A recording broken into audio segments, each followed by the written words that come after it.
cáncer, incurable, crónico, terminal. En un instante, una palabra humana, pronunciada con la autoridad de una bata blanca, cae sobre tu vida como un martillo, se convierte en una sentencia, tu futuro se borra, la esperanza se evapora, y un miedo helado te paraliza el alma. El médico te ha entregado su reporte.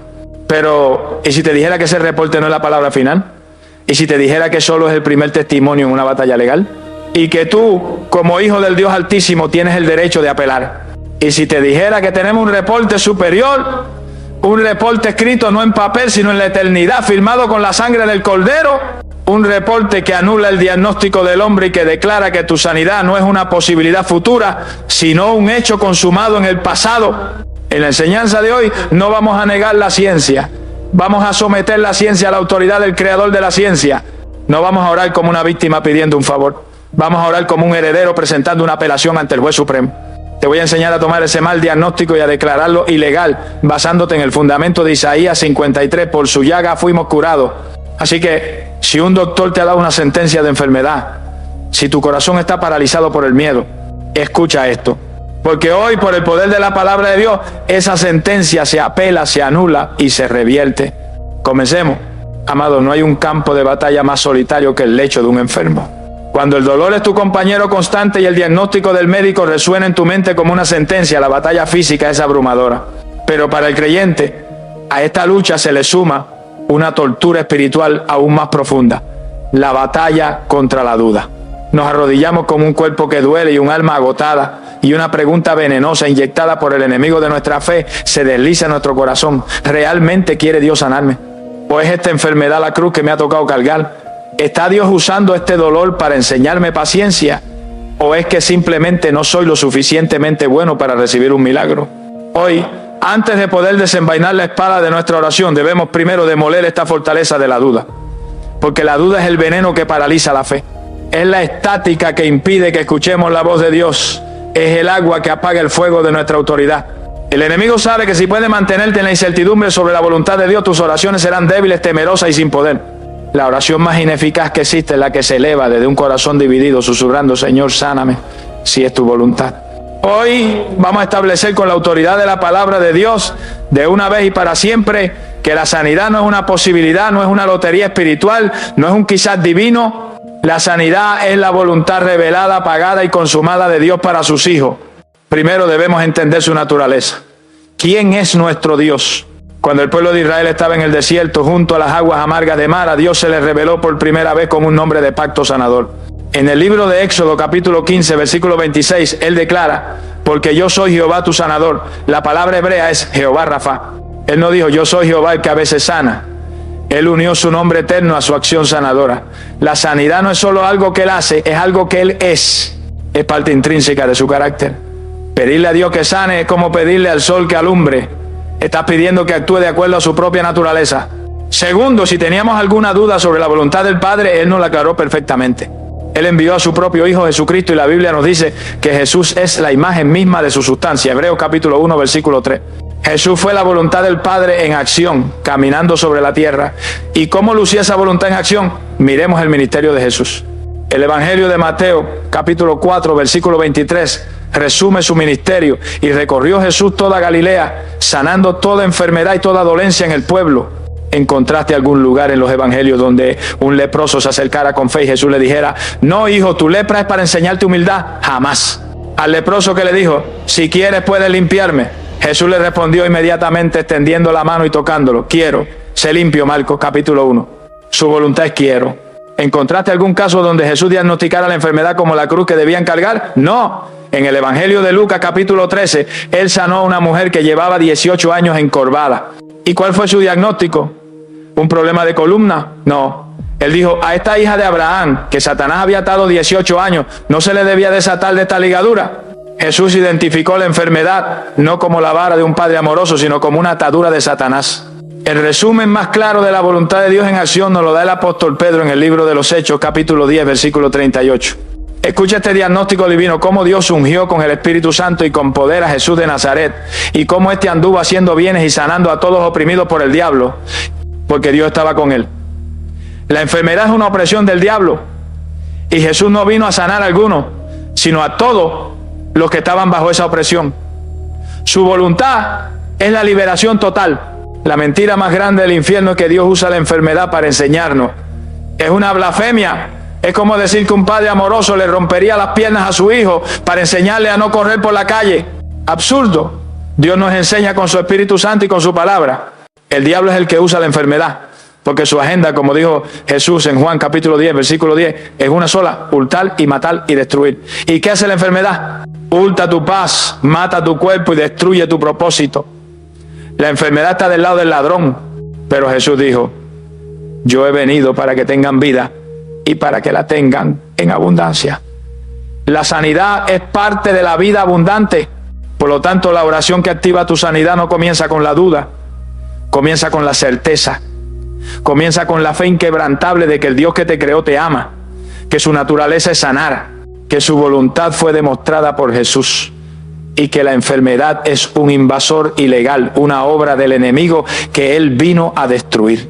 Tu fe ya no tiene que preguntar: ¿quiere, Señor? Tu fe se para firme y declara: sé que quiere, Señor. Tu palabra lo dice.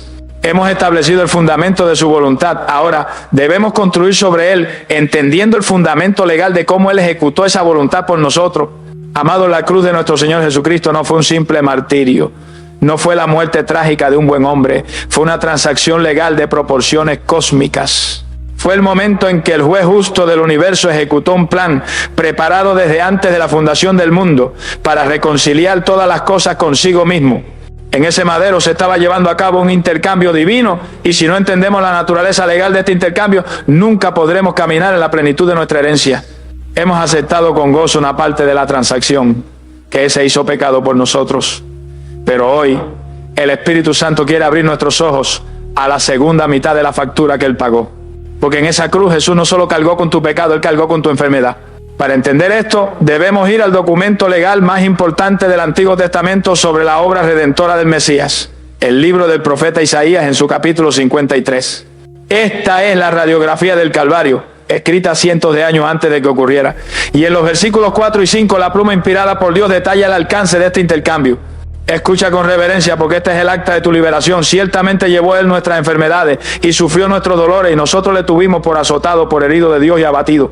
Mas Él herido fue por nuestras rebeliones, molido por nuestros pecados. El castigo de nuestra paz fue sobre Él, y por su llaga fuimos nosotros curados. Detengámonos aquí. Esta no es una poesía para conmovernos, es un contrato legal que debemos ejecutar. Analicemos palabra por palabra, como lo haría un abogado celestial. El versículo 4 comienza con la palabra ciertamente. No es un quizás, no es un tal vez, es una afirmación legal absoluta. Y luego dice: llevó Él nuestras enfermedades. La palabra hebrea original para llevó es nasa. Esta palabra no significa sentir lástima por, significa cargar, levantar y llevarse. Es la misma palabra que se usa cuando alguien quita una carga pesada de un lugar para llevarla a otro. Es un acto de sustitución. Jesús en la cruz literalmente actuó como un pararrayos divino. Él atrajo hacia su propio ser la totalidad de nuestras enfermedades: el cáncer, la artritis, la diabetes, la depresión. Las levantó de nosotros y se las llevó lejos. Pero no se detuvo ahí. La frase continúa: y sufrió nuestros dolores. La palabra hebrea para sufrió aquí es sabal. Significa cargar como un peso, aguantar, soportar el dolor de. Jesús no solo se llevó la enfermedad como un concepto legal, Él absorbió en su propio ser el dolor, la angustia, el tormento mental y emocional que esas enfermedades producen.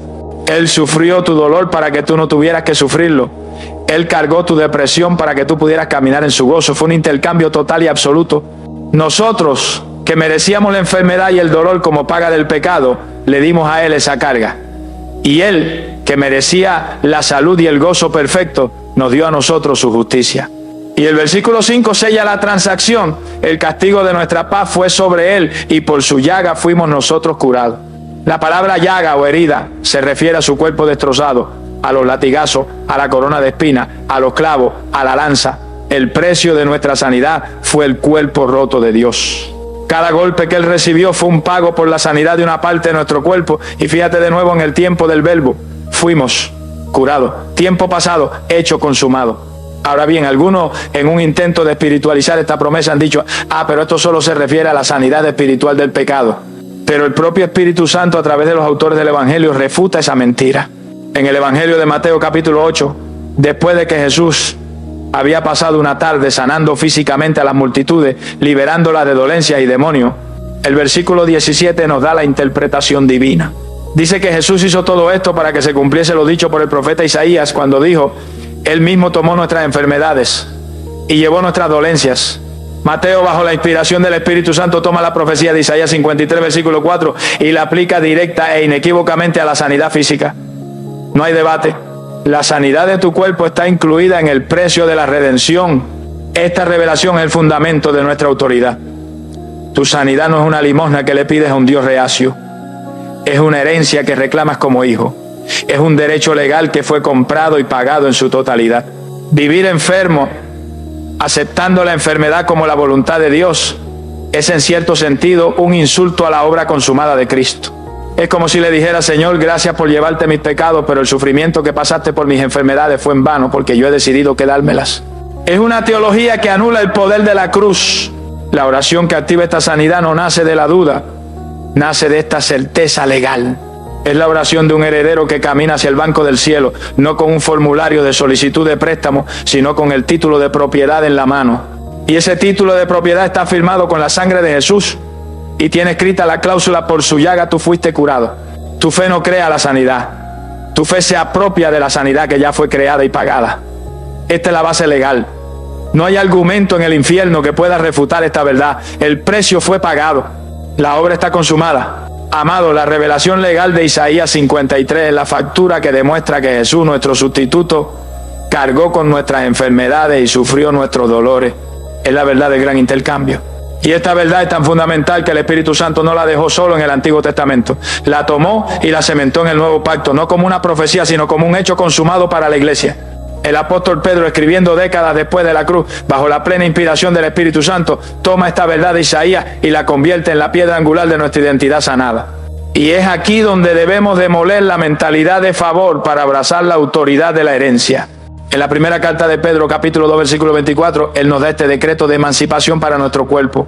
Hablando de Jesús, escribe: quien llevó él mismo nuestros pecados en su cuerpo sobre el madero, para que estando muertos a los pecados vivamos a la justicia, y por cuya herida fuisteis sanados. ¡Qué declaración tan absoluta!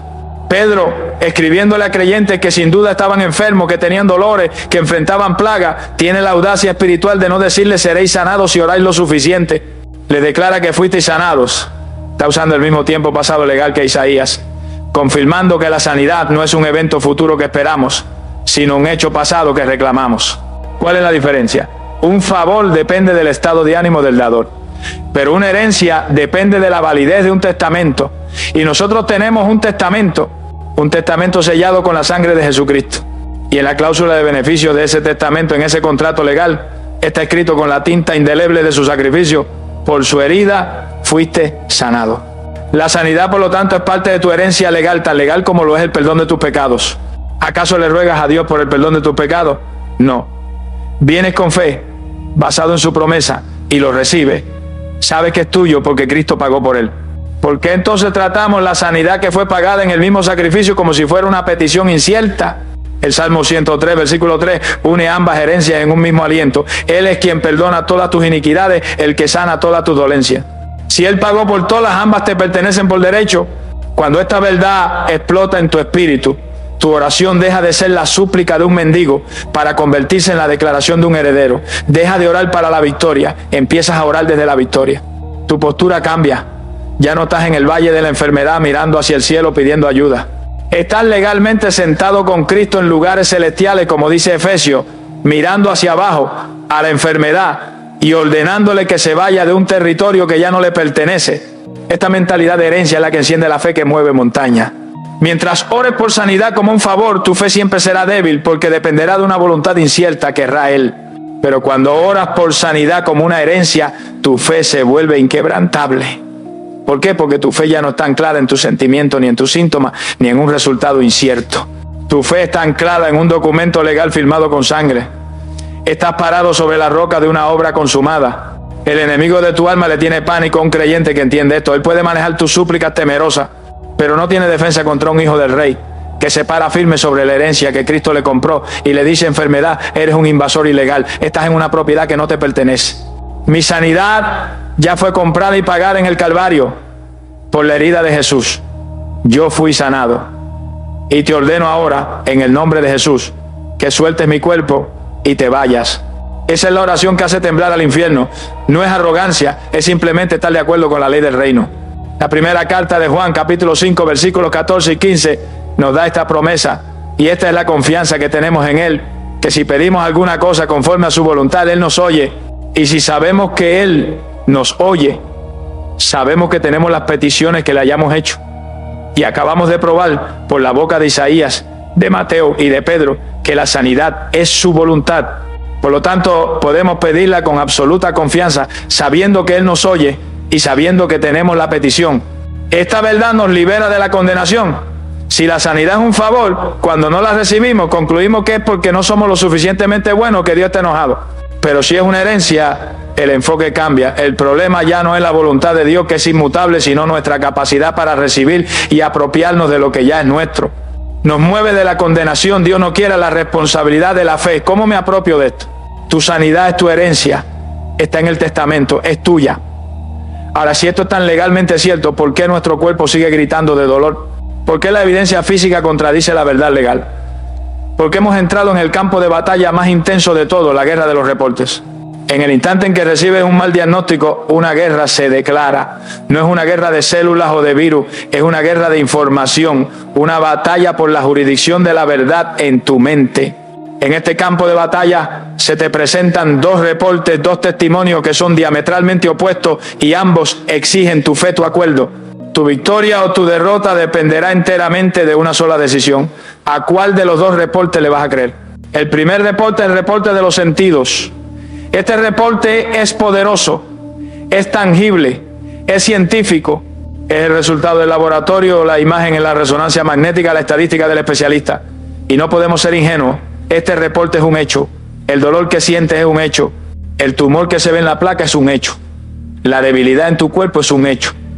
Y el enemigo de tu alma es un maestro en usar los hechos. Él toma este reporte médico y lo convierte en su arma principal. Lo agita frente a tu cara, lo grita en tus oídos, te bombardea con su evidencia irrefutable. Su objetivo es que este hecho se vuelva tan grande, tan ruidoso y tan abrumador que se convierte en la única realidad que puedas ver. Pero luego en la otra mano tienes el segundo reporte. No es un reporte de los sentidos, es un reporte del espíritu. No es un hecho natural, es la verdad sobrenatural. Es el reporte del Señor. Es la palabra de Dios, eterna, inmutable, creativa. Es el reporte que dice en Isaías capítulo 53, ciertamente llevó Él nuestras enfermedades y por su llaga fuimos nosotros curados. Es el reporte que dice en 1 de Pedro capítulo 2, por cuya herida fuisteis sanados. Es el reporte que dice en el Salmo 103, Él es quien sana todas tus dolencias. Y es aquí donde debemos entender la diferencia crucial entre un hecho y la verdad. Los hechos son temporales. Los hechos describen el estado de las cosas en el mundo natural en un momento dado. El hecho es que tu cuenta bancaria puede estar en cero. El hecho es que tu cuerpo puede sentir dolor. Pero la verdad es eterna. La verdad es la palabra de Dios. Y la verdad tiene el poder sobrenatural de cambiar los hechos. La fe no es negar el hecho del dolor. La fe es el acto valiente de someter ese hecho inferior a la verdad superior de la palabra de Dios. Es decirle al hecho, tú eres temporal, pero la verdad que yo creo es eterna. Y te vas a tener que alinear a ella. El profeta Isaías, en el mismo capítulo que nos da la promesa de sanidad, enmarca esta batalla con una pregunta que define nuestro destino. En Isaías 53, versículo 1, él clama, ¿quién ha creído a nuestro anuncio y sobre quién se ha manifestado el brazo de Jehová? ¡Qué pregunta tan penetrante! Anuncio es la misma palabra que reporte. Isaías está diciendo que hay dos reportes en el mundo, el reporte del mundo y el nuestro, el reporte del cielo. Y nos pregunta, ¿cuál le has creído? Y luego conecta nuestra elección directamente con el milagro y sobre quién se ha manifestado el brazo de Jehová. El brazo del poder de Dios, su poder sanador, solo se manifiesta sobre aquellos que se atreven a creer el reporte del Señor. Esta no es una batalla nueva. Es la misma batalla que enfrentó el pueblo de Israel en Cades-Barnea. Dios les dio el reporte del Señor, la verdad. He aquí yo os he entregado la tierra, subid y tomad posesión de ella. La promesa era clara. Pero luego enviaron a 2 espías a obtener el reporte de los sentidos. 10 de ellos regresaron con un reporte de hechos aterradores, como nos cuenta el libro de Números, capítulo 3. Vimos allí gigantes. Éramos nosotros, a nuestro parecer, como langostas. La tierra se traga a sus moradores. No podremos subir. Los gigantes eran un hecho. Las ciudades amuralladas eran un hecho. Y la nación entera cometió un error fatal. Le creyeron más al reporte de los sentidos que al reporte del Señor. Pero hubo dos hombres, Josué y Caleb, que vieron los mismos hechos, los mismos gigantes, pero se negaron a ser intimidados. ¿Por qué? Porque su fe estaba anclada en la verdad, en el reporte de Dios. Y su respuesta fue una declaración de fe que desafiaba los hechos. Subamos luego y tomemos posesión de ella, porque más podremos nosotros que ellos. ¿Y cuál fue el resultado? La generación que creyó el reporte de los sentidos, la que se vio a sí misma como langosta, murió en el desierto. Su incredulidad anuló la promesa. Pero dos hombres que se aferraron al reporte del Señor, a la verdad, fueron los que entraron y poseyeron la tierra. Amado, tu mal diagnóstico es tu gigante, el reporte de laboratorio es la ciudad amurallada, el dolor en tu cuerpo es el reporte de los 10 espías que te dicen no puedes. Y hoy tú estás parado en tu Cades Barnea. Tienes que tomar una decisión. ¿A quién le vas a creer? Si eliges creerle al reporte de tus sentidos, si te ves a ti mismo como una langosta frente a esta enfermedad, te quedarás en el desierto del dolor. Pero si eliges, como Josué y Caleb, pararte firme y declarar, este diagnóstico es un hecho, pero la palabra de mi Dios es la verdad, y mi Dios es más grande que este gigante. Por su llaga yo fui sanado. Entonces estás posicionándote para manifestar tu sanidad. La oración que activa el milagro comienza con esta decisión de calidad. Es tomar el reporte del médico, mirarlo y luego, con todo respeto, ponerlo debajo del reporte del Señor. Es decirle al Padre, yo elijo creer tu anuncio. Es una declaración de guerra contra los hechos en el nombre de la verdad.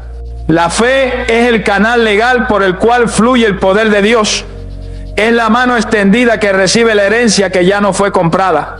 Pero la fe tiene un opuesto, una fuerza antagónica que actúa como un tapón de concreto en esa misma tubería. Es la incredulidad. Y debemos entender que la incredulidad no es una debilidad pasiva, es una fuerza espiritual activa.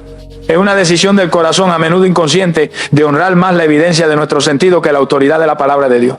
Es el traidor dentro de nuestros propios muros, el aliado del enemigo, que paraliza la manifestación del milagro. El ejemplo más impactante y aterrador de este principio no lo vemos en la vida de un discípulo débil. Lo vemos en el ministerio del mismo Maestro. En el Evangelio de Marcos, capítulo 6, Jesús regresa a su propia tierra, Nazaret. La gente se asombraba de su sabiduría y de sus milagros. Pero entonces cometieron un error fatal. Cayeron en la trampa de la familiaridad. Empezaron a decir, ¿no es este el carpintero, el hijo de María? Y la Biblia dice que se escandalizaban de él. Vieron al hombre natural, al vecino, al carpintero, y su familiaridad les impidió ver al Dios sobrenatural que habitaba en él. Y ahora leamos con santo temor el resultado de su incredulidad. El versículo 5 nos da el diagnóstico más solemne de la Biblia. Y no pudo hacer allí ningún milagro, salvo que sanó a unos pocos enfermos poniendo sobre ellos las manos. Detengámonos aquí.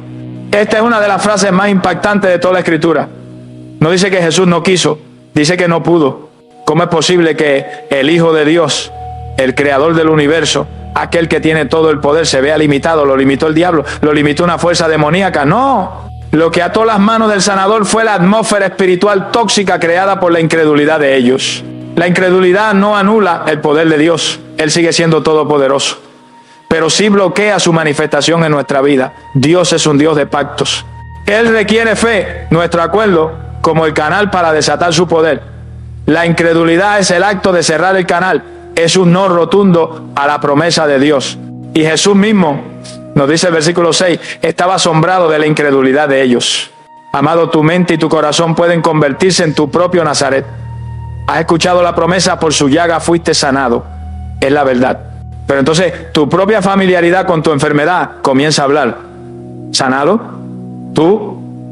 ¿No eres tú el que ha tenido esta artritis por 20 años? ¿El que tiene este diagnóstico genético? ¿El que sufre de esta migraña desde niño? Y al escuchar esa voz de la lógica y la experiencia pasada, te escandalizas de la promesa. Te parece demasiado buena para ser verdad. Y en ese momento has creado en tu propia alma la misma atmósfera que paralizó el poder de Jesús en su propia tierra. Esta fortaleza de incredulidad se construye con ladrillos venenosos. El ladrillo de la experiencia pasada. Oré antes y no funcionó, así que no volverá a funcionar. El ladrillo del reporte médico. El doctor, la autoridad científica dijo incurable, y esa es la verdad final.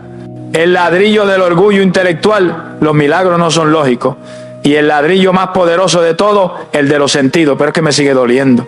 El enemigo, viendo esta fortaleza que tú mismo has construido, no necesita atacarte, solo necesita reforzarla, susurrándote. Es verdad, no puede, es imposible. Entonces, ¿cómo rompemos esta atadura, esta fortaleza de incredulidad? No podemos hacerlo con nuestra propia fuerza de voluntad. La incredulidad es una fortaleza y debe ser demolida. Primero debemos arrepentirnos de ella, debemos confesarla como lo que es un pecado. Es el pecado de honrar la palabra del hombre por encima de la palabra eterna de Dios. Es orar como el padre del muchacho endemoniado: Padre, perdóname por mi incredulidad, ayuda a mi incredulidad. Segundo, debemos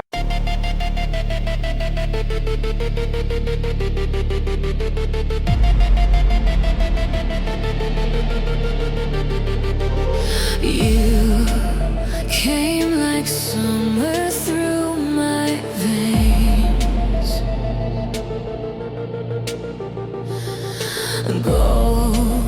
golden bright but laced with chains. Your laughter burned, it felt like light.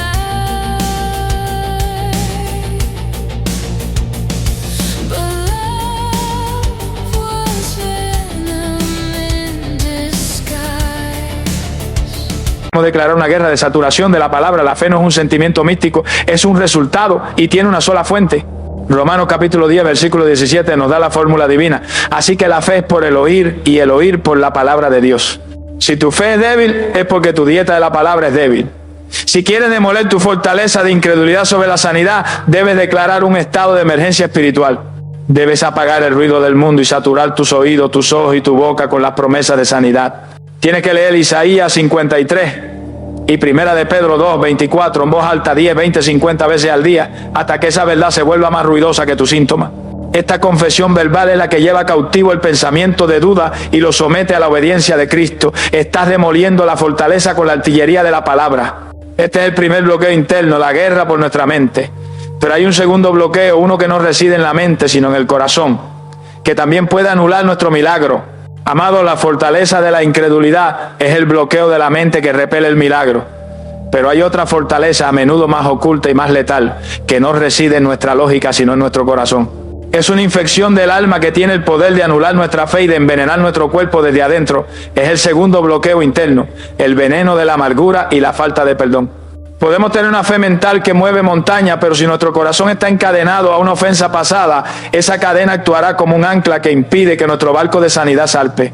Hemos sido enseñados por la medicina moderna a ver nuestro cuerpo como una máquina biológica desconectada de nuestra alma, pero el Dios que nos diseñó no hizo tal división. Él nos creó como un ser trino e interconectado, espíritu, alma y cuerpo. Y lo que sucede en tu alma, tu mente, tus emociones, tiene un impacto directo y devastador sobre tu cuerpo. La ciencia secular, de hecho, apenas está alcanzando la sabiduría milenaria de la Biblia. Hoy, los médicos confirman que las emociones tóxicas como la ira crónica, el estrés y el resentimiento liberan un cóctel químico de hormonas como el cortisol que suprimen el sistema inmunológico. Aumentan la inflamación y contribuyen directamente a enfermedades cardíacas, digestivas y autoinmunes. Pero la palabra de Dios fue mucho más allá hace miles de años. El libro de Proverbios, en su capítulo 17, versículo 22, nos da este diagnóstico divino. El corazón alegre constituye buen remedio, mas el espíritu triste seca los huesos. Qué imagen tan poderosa. La amargura, el rencor, la depresión, ese espíritu triste no es solo un problema emocional, es una enfermedad que seca los huesos. Te roba la médula, la vitalidad, la fuerza, desde lo más profundo de tu ser. Tu dolor físico puede ser la manifestación externa de una herida interna que se ha infectado con el veneno de la falta de perdón. Esta no es solo una conexión biológica, es una conexión legal en el mundo espiritual. El enemigo de tu alma, el opresor, es un legalista. Y la falta de perdón es una de las bases legales más sólidas que le podemos entregar para que atormente nuestro cuerpo. El Señor Jesús, el juez supremo, nos dio la advertencia más solemne sobre esto en el Evangelio de Mateo, capítulo 18. Él contó la parábola del siervo al que se le perdonó una deuda impagable, 10,000 talentos, pero que salió y se negó a perdonar a un consiervo que le debía una cantidad insignificante. Cuando el rey se enteró de esta falta de misericordia, su respuesta fue aterradora. La Biblia dice que se enojó y le entregó a los verdugos hasta que pagase todo lo que le debía. Y Jesús concluye la parábola con esta sentencia que debería helar nuestra sangre. Así también mi Padre Celestial hará con vosotros si no perdonáis de todo corazón cada uno a su hermano sus ofensas. ¿Quiénes son estos verdugos espirituales? Son los espíritus de tormento. Y el tormento no es solo mental, a menudo es físico. La falta de perdón es el acto de entregarnos voluntariamente a los atormentadores. Es una puerta legal abierta de par en par por la cual el enemigo tiene permiso para afligir nuestra vida. ¿Cómo podemos pararnos ante Dios y reclamar la gracia de la sanidad que no merecemos si nos negamos a extender la gracia del perdón que nuestro ofensor no merece? Es una contradicción legal que silencia nuestra fe. Es por eso que Jesús, en el pasaje más importante sobre la fe que mueve montañas, Marcos capítulo 11, conecta inseparablemente la fe con el perdón. Justo después de decirnos que podemos hablarle a la montaña y ésta obedecerá, Él añade en el versículo 25, y cuando estéis orando, perdonad si tenéis algo contra alguno. El perdón no es una sugerencia, es el prerequisito para que la oración que mueve montaña funcione. Tu enfermedad puede ser tu montaña, pero si la cadena de la amargura está atada a tu tobillo, nunca tendrás la libertad para escalar. Para recibir la sanidad que Cristo compró, debemos ser despiadados con este veneno del alma. Debemos entender qué es el perdón.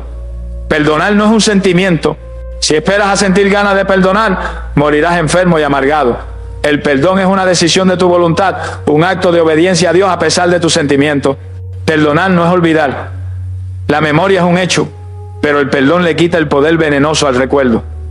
Perdonar no es excusar la ofensa. Lo que te hicieron estuvo mal, fue pecado. Y perdonar no es necesariamente reconciliarse. La reconciliación requiere que el ofensor se arrepienta, pero el perdón es unilateral. Es algo que haces tú, a solas con Dios, para tu propia libertad. ¿Qué es perdonar? Es un acto legal, es cancelar la deuda. Es tomar la lista de todo lo que esa persona te debe, paz, dinero, reputación, años, y declararla pagada por la sangre de Jesús. Es renunciar a tu derecho a la venganza. Es soltar a esa persona de la cárcel de tu juicio interior y entregarla al único juez justo que es Dios. Es decirle al Padre, yo suelto a esta persona, ahora te pido que tú me sueltes a mí de las manos de los verdugos. Esta oración de limpieza es esencial. Debes perdonar a otro, debes perdonarte a ti mismo y debes soltar toda decepción contra Dios. Es la cirugía del alma que limpia la herida. Hemos demolido la fortaleza de la incredulidad en nuestra mente y ahora hemos drenado el veneno de la falta de perdón de nuestro corazón. El canal está limpio. Estamos listos para el acto de poder. Amados, la fe que recibe la sanidad que ya ha sido comprada no es una fe pasiva, no es una esperanza resignada, es una fe activa, una fe que actúa, una fe que habla. Es el momento en que dejamos de ser observadores de nuestra enfermedad y nos convertimos en los ejecutores de nuestra sanidad. Hemos sido entrenados por una tradición piadosa pero a menudo incompleta a orar acerca de nuestra enfermedad. Nos arrodillamos y le describimos a Dios nuestro dolor, le contamos nuestro diagnóstico, le suplicamos que por favor intervenga. Oh Señor, mira esta enfermedad, por favor sánala. Y aunque esta oración nace de un corazón sincero, a menudo carece de la autoridad que Cristo nos delegó, porque Jesús mismo nos modeló un tipo de oración diferente. Cuando Él se enfrentaba a la opresión, rara vez le pedía al Padre que hiciera algo. Él, operando como un hombre ungido por el Espíritu Santo, le hablaba directamente al problema. Pensemos en los ejemplos. En el Evangelio de Lucas capítulo 4, cuando Jesús entró en casa de Simón, la suegra de Pedro tenía una gran fiebre. ¿Qué hizo Jesús? La Biblia nos dice que oró al Padre para que la sanara. El versículo 39 dice que Él, inclinándose hacia ella, reprendió a la fiebre y la fiebre la dejó. Jesús le habló a la fiebre, la trató como a una entidad, como a un invasor ilegal y la reprendió. El mismo verbo que se usa para echar fuera un demonio. Él le dio una orden. Miremos de nuevo a Marcos capítulo 4. Los discípulos están en una barca y se levanta una tormenta que amenaza con hundirlos. Están paralizados por el miedo y Jesús se levanta. No ora, Padre, por favor, calma la tormenta. Él se vuelve hacia el problema y le da una orden. Calla, enmudece. Él le habló al viento y al mar. El ejemplo más claro de este principio de autoridad verbal lo encontramos en Marcos capítulo 11. Jesús tiene hambre, ve una higuera con hojas y al no hallar fruto, la maldice. Al día siguiente los discípulos ven que la higuera se ha secado desde las raíces. Asombrados le preguntan cómo lo hizo. Y la respuesta de Jesús es el manual de operaciones para nuestra oración de poder. En el versículo 23 Él les da la llave, porque de cierto os digo que cualquiera que dijere a este monte, quítate y échate en el mar, y no dudar en su corazón, sino creyere que será hecho lo que dice, lo que diga le será hecho. ¡Qué revelación tan transformadora! La promesa no es para el que le ruega a Dios acerca del monte, es para el que le dice al monte. El objeto de nuestra palabra, el destinatario de nuestra orden, es el obstáculo mismo. Y esa enfermedad crónica, ese dolor persistente, ese diagnóstico incurable, esa es tu montaña. y has estado pidiéndole a Dios que la mueva, cuando Él te ha estado esperando a ti para que te levantes en tu autoridad de hijo, te pare frente a esa montaña de enfermedad y le ordene que se mueva en el nombre de Jesús. Esta autoridad no es arrogancia, es la ejecución legal de la victoria de Cristo. Tu sanidad ya fue pagada, es tu herencia legal. La enfermedad es una opresión ilegal. Tu cuerpo es el templo del Espíritu Santo. Por lo tanto, cuando le hablas a la enfermedad, no estás actuando en tu propia fuerza, estás actuando como un embajador del rey, como un juez que ejecuta la sentencia que ya fue dictada en la cruz. Estás haciendo cumplir la ley del reino sobre un territorio rebelde. Esta revelación cambia el lenguaje de nuestra oración por sanidad. Ya no es una oración de si es tu voluntad, ya no es una oración de mendigo, es una oración de autoridad, es una oración de comando.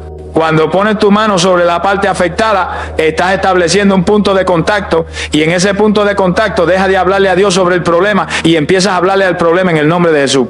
Tu oración suena así: te paras frente a tu enfermedad, pones tu mano sobre ese lugar y dices con fe y autoridad, no necesariamente con gritos, pero sí con una convicción absoluta: enfermedad, nombra tu enfermedad, artritis, cáncer, migraña, diabetes. Te hablo ahora en el nombre de Jesús. Tú eres mi montaña y la palabra de mi Dios me da la autoridad para hablarte. Te declaro un invasor ilegal, te declaro un opresor del diablo, pero mi cuerpo es el templo del Espíritu Santo redimido por la sangre de Cristo. Y la palabra de Dios, el reporte del Señor, declara que por sus llagas yo fui sanado. Mi sanidad es un hecho consumado. Por lo tanto, enfermedad, yo te reprendo. Me niego a dudar en mi corazón y te ordeno ahora mismo, en el nombre invencible de Jesús, que te seques desde la raíz y te vayas de mi cuerpo. Suéltame ahora, sal de mí, yo soy libre. Esta es la fe que actúa, esta es la obediencia al mandato de Jesús. Cuando Él maldijo la higuera, esta no se secó al instante visiblemente, se secó desde las raíces. Y al día siguiente la evidencia fue visible. Cuando tú le hablas a tu montaña de enfermedad, puede que no veas un cambio instantáneo en la superficie, pero en el mundo espiritual has liberado el poder que está secando esa enfermedad desde la raíz. Amado, la oración de comando, esa palabra de autoridad que le habla directamente a la montaña de la enfermedad, es nuestra arma de guerra externa. Es el ejercicio de nuestra autoridad legal en Cristo para desalojar al invasor. Pero nuestro Dios, en su diseño perfecto para nuestra redención, no nos ha dejado peleando esta batalla solo con armas externas. Él, en su gracia infinita, ha colocado una fuente de poder nuclear, una central de energía divina dentro de nosotros. Y la oración que activa la sanidad ahora no solo ataca la enfermedad desde afuera, sino que la destruye desde adentro. Hoy vamos a aprender a activar al agente divino de la sanidad, al poder vivificante que mora en nuestro espíritu, el Espíritu Santo. Hemos sido enseñados a ver al Espíritu Santo como nuestro consolador, nuestro maestro, el que nos da dones, y Él es todo eso. Pero a menudo olvidamos su ministerio más fundamental y físico. Él es el Espíritu de vida. En el primer versículo de la Biblia, el Espíritu de Dios se movía sobre la faz de las aguas, incubando la vida sobre una creación caótica. Cuando Dios formó a Adán del polvo, sopló en su nariz aliento de vida, su ruá, su espíritu, y el hombre de barro se convirtió en un ser viviente. El Espíritu Santo es la esencia misma de la vida de Dios, y la enfermedad, por definición, es la obra de la muerte, es la antítesis de la vida. Por lo tanto, el antídoto directo, el enemigo natural de la enfermedad, es la presencia activa y vibrante del Espíritu de vida morando en nosotros. Tu cuerpo no es un simple caparazón, la Biblia lo llama el templo del Espíritu Santo. El Dios vivo ha hecho de tu cuerpo su residencia personal. Esta no es una simple metáfora poética, es una realidad teológica. Y piénsalo de esta manera: ¿permitiría un rey que su palacio esté lleno de basura, de ratas y de enfermedad? Jamás. ¿Llamaría a sus siervos para que lo limpiaran y lo mantuvieran en un estado digno de su presencia? De la misma manera, el Espíritu Santo que vive en el templo de tu cuerpo tiene un ministerio activo de mantenimiento divino. Su presencia misma es una fuerza sanadora y vivificante que constantemente busca restaurar su templo a la gloria y a la salud para la cual fue diseñado. ¿Y cómo activamos ese poder? El apóstol Pablo, en su carta a los Romanos, capítulo 8, versículo 11, nos da la promesa que es la escritura de garantía de nuestro templo. Escucha con atención, porque esta es una de las promesas de sanidad física más explosivas y menos comprendidas de todo el Nuevo Testamento. Y si el espíritu de aquel que levantó de los muertos a Jesús mora en vosotros, el que levantó de los muertos a Cristo Jesús vivificará también vuestros cuerpos mortales por su espíritu que mora en vosotros. Desempaquemos esta dinamita divina. Primero, establece la condición que ya es una realidad para ti si eres creyente. Si el espíritu mora en vosotros, Él ya mora en ti. Calificas para esta promesa. Segundo, identifica a este espíritu. No es un espíritu cualquiera, es el espíritu de aquel que levantó de los muertos a Jesús. Pensemos en el nivel de poder del que estamos hablando. Es el poder de la resurrección. Es el poder que entró en un cuerpo muerto, destrozado, que había estado 3 días en una tumba. Y no solo lo revivió, sino que lo glorificó, venciendo la descomposición, la muerte y el infierno. Ese mismo poder nuclear, ese mismo espíritu de resurrección es el que vive dentro de ti ahora mismo. Tercero, nos da la promesa: el que levantó de los muertos a Cristo Jesús vivificará también vuestros cuerpos mortales. La palabra vivificará, sopoeo en griego, no significa resucitará cuando muera, significa dar vida a, hacer vivir, llenar de vida. Es una promesa para ahora.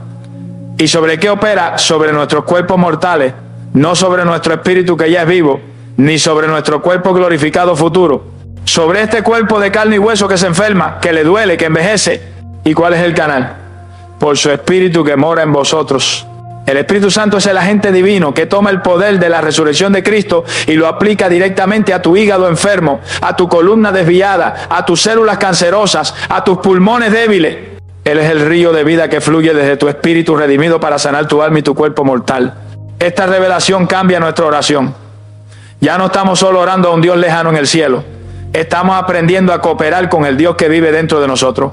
Ya no solo reprendemos la enfermedad desde afuera, ahora activamos la vida desde adentro. Es como tener una planta nuclear de poder sanador dentro de nosotros que ha estado inactiva, y nuestra oración de fe es la que gira la llave y enciende el reactor. Entonces, ¿cómo luce esta oración de activación? Después de que has usado tu autoridad para reprender a la montaña de la enfermedad, ahora pones tus manos sobre tu propio cuerpo, sobre el área afectada, y te alineas con el agente de la sanidad. Oras con esta conciencia: Espíritu Santo, te reconozco y te doy la bienvenida.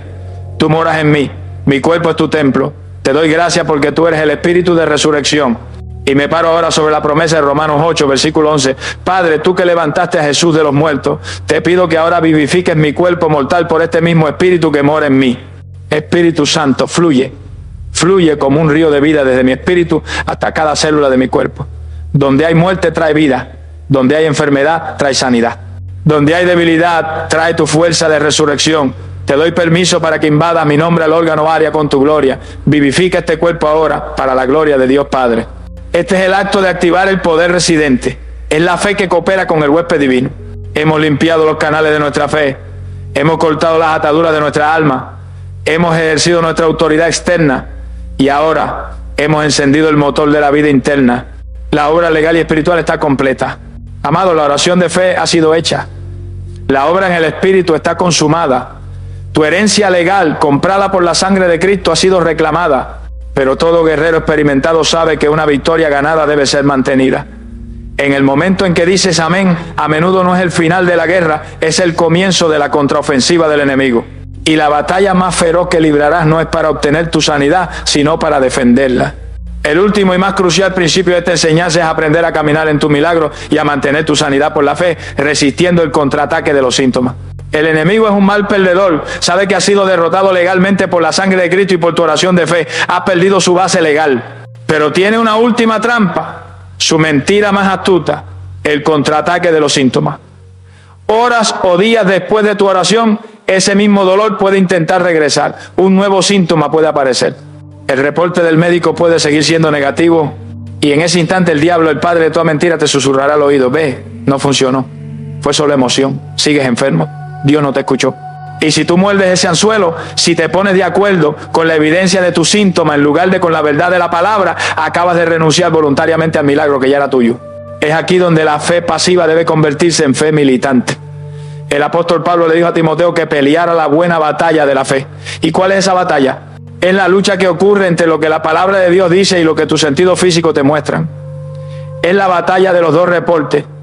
Tu cuerpo te da un reporte dolor. Tu médico te da un reporte crónico, pero el profeta Isaías en el capítulo 53 te da el reporte del Señor: por su llaga fuimos curados. Y la pregunta que define tu victoria es: ¿y a quién creeréis vosotros? Debemos elegir creer el reporte del Señor. Caminar en tu milagro significa que tu fe ya no se basa en tus sentimientos ni en tus síntomas. Se basa en una decisión inamovible de creer la palabra de Dios sin importar lo que grite en tus 5 sentidos. Cuando el síntoma regresa, no debes entrar en pánico. No debes decir: oh no, creo que la enfermedad está volviendo. Hacer eso es abrirle la puerta. Debes tratar a ese síntoma como a un invasor ilegal, como a un mentiroso. Debes hacer lo que nos manda Santiago en su capítulo 4, versículo 7. Resistid al diablo y huirá de vosotros. Resistir al síntoma es resistir al diablo. ¿Y cómo resistimos? No con nuestra fuerza de voluntad, resistimos con nuestra boca. La carta a los Hebreos, capítulo 10, versículo 23, nos da la orden. Mantengamos firmes sin fluctuar la confesión de nuestra esperanza, porque fiel es el que prometió. No puede fluctuar, no puede decir estoy sano un día y me siento enfermo al siguiente. Debes mantener firme tu confesión. Cuando el dolor regrese, no lo niega, pero le habla. Le dice, dolor, te resisto en el nombre de Jesús. Eres una mentira. Mi realidad es la palabra de Dios. Y su palabra dice que por las llagas de Jesús yo ya fui sanado. Así que te vas de mi cuerpo. Esta es la vida del vencedor. Es caminar como si la sanidad fuera un hecho, porque lo es. Es dejar de llamarte a ti mismo el enfermo y empezar a llamarte el sano. Es empezar a hacer por fe y con sabiduría cosas que el enfermo no podía hacer. Es actuar sobre la palabra. Es regar constantemente la semilla de la sanidad con palabras de gratitud y de confesión de fe y arrancar de inmediato toda mala hierba de duda o de queja que el enemigo intente sembrar. Tu sanidad no es un evento de un solo día. Es un nuevo estilo de vida. Un caminar de fe, donde la palabra de Dios se ha convertido en tu autoridad final, por encima de tus propios sentidos. Esta es la victoria completa. No solo recibir el milagro, sino mantenerlo. Es la disciplina del soldado que, habiendo ganado el territorio, ahora patrulla la muralla, espada en mano, negándose a ceder un solo centímetro de la tierra que su rey compró para él con su propia sangre. Ha sido equipado, ha sido sanado y ahora ha sido comisionado para caminar en esa sanidad. Te invito a que, con toda la autoridad de un hijo de Dios y con una fe que se niega a dudar, hagas tuya esta poderosa oración. Padre Celestial, en el nombre de Jesús, vengo ante tu trono de gracia. No vengo como un mendigo pidiendo un favor, sino como tu hijo, un heredero, que viene a reclamar lo que ya le pertenece. Hoy establezco mi fe sobre el fundamento inquebrantable de tu palabra. Tu palabra declara que tu voluntad es mi sanidad. Jesús, tu hijo, fue la expresión de tu voluntad en la tierra y él sanó a todos los oprimidos. Por lo tanto, la duda queda fuera. Me paro sobre el documento legal de mi redención. Isaías capítulo 53. Declaro que ciertamente Jesús llevó mis enfermedades y sufrió mis dolores. Fue un intercambio divino. Y sello mi caso con la verdad consumada de Primera de Pedro capítulo 2 versículo 24, por cuya herida fuisteis sanados. No es una promesa que espero, es un hecho que poseo. Mi sanidad fue pagada en el Calvario. Es mi herencia, comprada por la sangre de Cristo. Hoy me enfrento a la batalla de los dos reportes. Está el reporte de mis sentidos, el dolor, el síntoma, el diagnóstico del médico, son hechos. Pero yo elijo someterme al reporte del Señor, la verdad. Y la verdad de tu palabra dice que fui sanado. Reporte del médico, te someto a la autoridad del reporte del Rey. En el nombre de Jesús demuelo toda fortaleza de incredulidad en mi mente. Me arrepiento por cada vez que he honrado el síntoma por encima de tu palabra. Fortaleza de duda caes ahora. Y limpio mi corazón de todo bloqueo. Examino mi alma y por un acto de mi voluntad elijo perdonar a mención a cualquier persona que te venga a la mente. Suelto toda amargura, todo rencor. No le doy lugar a los verdugos. Mi canal está limpio. Y ahora, en la autoridad del nombre de Jesús, ya no le hablo a Dios acerca de esta enfermedad. Le hablo directamente a esta enfermedad. Montaña, de nombre a tu enfermedad o dolencia. Te hablo ahora. Eres un invasor ilegal en el templo de mi cuerpo. Tu derecho legal fue anulado en la cruz. Te ordeno en el nombre de Jesús que te seques desde la raíz y te vayas de mí ahora. Activo el poder residente, Espíritu Santo, tú moras en mí. Eres el Espíritu que levantó a Cristo Jesús de los muertos. Y me paro en la promesa de Romanos capítulo 8, versículo 11. Vivifica ahora mi cuerpo mortal. Libera tu poder de resurrección en cada célula, en cada nervio, en cada órgano afectado. Vida de Dios, inunda este templo y desaloja toda obra de muerte. Y sello este milagro con la fe más alta. Padre, gracias te doy porque me has oído. Gracias porque está hecho. Gracias porque fui sanado. Recibo mi milagro ahora por la fe. Me comprometo a caminar en esta victoria. Mantendré firme mi confesión. Cuando los síntomas mentirosos intenten contraatacar, les responderé con la espada de la palabra. No, por sus llagas fui sanado. Resistiré al diablo, resistiré al síntoma y huirán de mí. Mi sanidad está completa. Mi liberación es total. Y toda la gloria es para ti, mi Señor y mi sanador. En el nombre invencible de Jesús. Amén. Amado Hijo del Juez Supremo, amada hija redimida por sus llagas, la enseñanza ha terminado. La apelación ha sido presentada. La sentencia del tribunal inferior ha sido anulada por el veredicto irrevocable de la Corte Suprema del Universo. El reporte del hombre ha sido silenciado por el reporte del Señor. Hoy el poder legal de ese mal diagnóstico ha sido quebrado. Tu sanidad no es una esperanza, es tu herencia legal pagada en su totalidad por la sangre de Jesucristo. Ahora ve y vive diferente. No vuelvas a caminar bajo la sombra de esa sentencia humana. No eres tu diagnóstico, eres una nueva criatura en Cristo. Levántate de la cama de la resignación. Y cuando el enemigo intente contraatacar con un síntoma mentiroso, no entres en pánico. Levanta tu mano no para suplicar, sino para ejecutar la sentencia. Resiste al síntoma, resiste al diablo y huirá de ti. Y si has recibido esta apelación en tu espíritu, si te comprometes a vivir por el reporte del Señor y no por el reporte de tu sentido, te invito a que lo selles con un acto de fe. Primero, publica tu sentencia de victoria. Ve ahora mismo a la sección de comentarios y escribe esta declaración que es tu veredicto final. Amén. El reporte del doctor es un hecho, pero el reporte de Dios es mi verdad. Que tu comentario sea tu primera declaración de fe militante, una notificación al infierno de que has elegido creerle a Dios. Segundo, pasa esta apelación a otros prisioneros. Piensa en la multitud de creyentes que están en este momento paralizados por el miedo a un diagnóstico, creyendo que no hay esperanza. Tu me gusta este video es como una luz en su celda de hospital. Y cuando lo compartes, no estás enviando un video, le estás pasando el documento de apelación, la base legal de su sanidad, a un hermano que está sentenciado por el miedo. Y por último, si tu espíritu anhela seguir siendo entrenado en la autoridad legal del reino, si quieres aprender a tomar cada promesa por la fuerza de la fe, suscríbete y únete a este ejército de creyentes que estamos aprendiendo a ejecutar la victoria de Cristo en la tierra. Gracias por tu fe para creer lo imposible. Esperamos, si Dios quiere, encontrarnos en un próximo video. Ahora ve, que el Dios que te creó sea el juez que te vindica. Que la verdad de por su llaga fuiste sanado sea más ruidosa en tu espíritu que cualquier palabra humana. Que el espíritu de resurrección vivifique tu cuerpo mortal y que tu vida sea un milagro andante que le grite al mundo: mi Dios es el juez final y su sentencia es vida. Permanece en tu sanidad.